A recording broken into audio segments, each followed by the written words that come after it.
صدای آخیران در استودیوی کوی بسره کرد چی مرا به ای روز آورد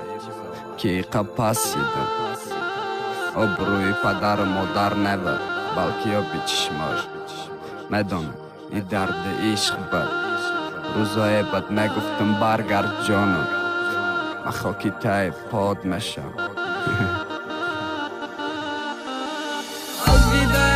شای جان اشکی چشمات قاق فرزندی خوبت نشیدم پدر مرا آخ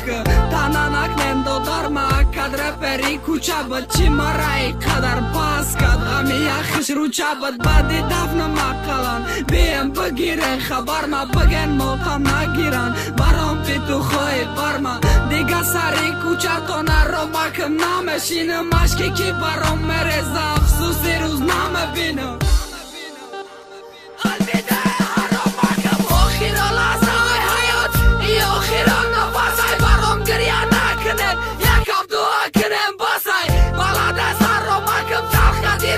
شیرین ما درونی کفانی صفت بچالدنم بیو بین ما بیو برام گریه که اقلا نخیره بردکتی پرنت برا و مرا بران مزار مشتاقم گریه ها تلک نمدانم خستن بارنم یک دقیقه هر رو مکم برم بستا دستاش بالای دستم بینه گریه که دستای ایقا کارای کدش مونکی پشای موشی دستای با دیدنم که میای فراحت جشنی جارم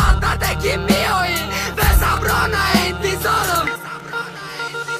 گفت میای روی قبرم ملاف چند واجب مخزا پش بگفتم کاره مکنم دشمنم برام عشق رزا دکپم ایستادم بین او آرام گریه کدسته یا دروغم مگرم رو شخصیه کدسته یا دروغم مگرم رو شخصیه کدسته بعد رفتم ای برد یاد کدن چی فایده مرده بچی داده کفنه شد کدن چی فایده وقت بالای قبرم خواهم و دستان رزی با مرده دست پاشا گریه کدن چی فایده زدن دیز سیده رنگی تک تکی ساعت دیگه کدی و بیدو دیده نمشم نراحت دیگه چنی من بخدا دوست نمه داره هیچ که دیگه با چشم گریان نمگو برگر بلیش که بجای روانم که خزانه اوجا بهار نست روی خبرم بخونی دل نویسن و گناهگار نستن نسته سالی حیاتم هر یک ساعت غنیمت بود وقتای تا برم بود ثانیه هاشم قیمت بود شب بخوابم بینم بود بخلا باگر یخش بختم جای جمعه شهی کفنای چوبی تو بود چینای تختم نصیبم خانه عروسید